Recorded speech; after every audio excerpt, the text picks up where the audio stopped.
Welcome to the Slop Temple. We pray this video helps. In this video, I will explain how to open bubble containers.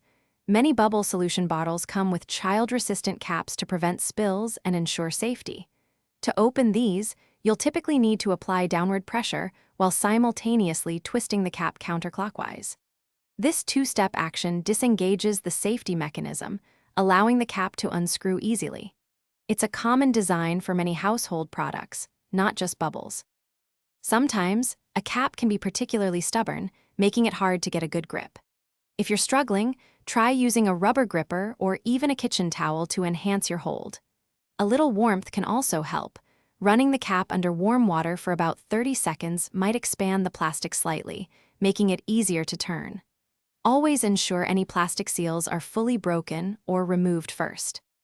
For some bubble containers, especially refill bottles, there might be an additional seal under the main cap. This could be a foil or plastic pull tab that needs to be peeled away before the solution can be poured. Always check the bottle for any specific instructions or arrows indicating how to open it. Remember, safety first. Avoid using knives or other sharp tools, as this can lead to spills or cuts.